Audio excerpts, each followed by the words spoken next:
St. James Church, and I'm with. What's your name? Paul Galvin from Ireland. Paul, where did you hear the first time about Medjugorje in your life? I knew practically nothing about Medjugorje. It was a friend of my mother's, Sadie. I heard speaking about it, and it was never on my cards to come to a religious apparition centre, but somehow I had a week's holidays in 2008, and I decided to come. And what happened? Honestly, I came by myself with a group of strangers, and hand on heart, I absolutely hated it for the first 2 days. Bore a wind, cold, wet, too many rosaries. I haven't said a rosary in 30 years. And honestly, if I could have got a flight out of here on the first 2 days, I would have gone to a sunshine resort in Spain or Portugal. Anyway, the life-changing experience for me first was confession. I met a lovely priest and I spent 40 minutes with him, and I practically floated out of the confession box. It was beautiful. And I really took to the 5 stones. Probably 4 when I went home. Scripture took me longer to get into the Bible. But by the end of that week, I would have stayed for a month. I loved it so much.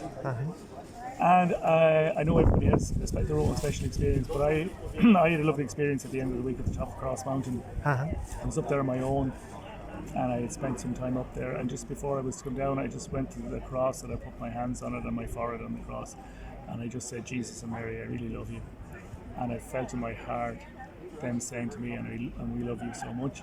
And at that I just had a feeling, I don't know if it lasted 2 minutes or 20 minutes, I have no idea, but I've just been totally loved from the soles of my feet to the top of my head. And I can still remember that as if it was yesterday. That was 2008. And that was the start. So Medjugorje has changed my life totally, absolutely totally. I am so happy. I was 47 when I came here first.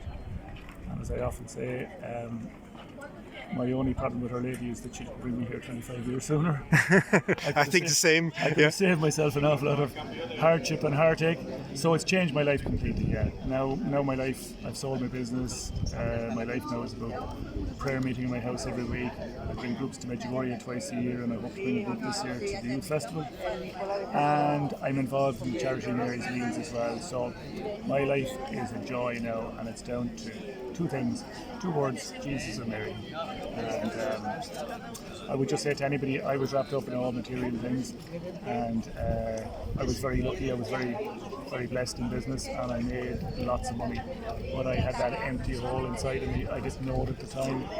I hadn't really God in my life in the way I should. And material things just don't do it. They will not make you happy. I'm not anti people having nice things, but if anybody thinks they're going to make them happy, it ain't going to happen. Sorry, folks. My life is a joy now, and it's a joy because when I wake up in the morning, I focus on Jesus and Mary, and then it's all about what are we going to do today. And it's great. What an amazing experience. And what would you tell people, why should they come to Medjugorje? People who don't know about Medjugorje, maybe even not Catholic. Yep, for sure. I'd say, listen, it's 1 week out of your whole life. What have you got to lose? As I heard somebody saying in a testimony, it's a week, why not give it a shot?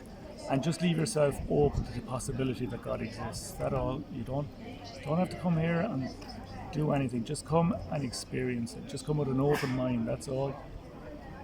I mean, sometimes at home I'll even say to people, coffee's €1, beer's €2, pizzas are €4. It ticks all the boxes. But seriously, it's just come with an open mind and with the possibility that God exists, and just let it happen. A friend of mine came a few years ago. He had been very depressed. He had been suicidal. He'd gone through a really tough time, and he didn't want to come. And 2 weeks before I was bringing a pilgrimage, I gave him the final offer. I said, there's a free trip here for you. And he said, okay. I knew in the first 2 days, the same as my first trip, he wasn't happy, and I left him amongst the group. There was about 50.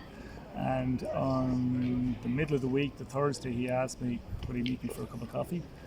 And I didn't know what to expect because I didn't know if he was sorry he came.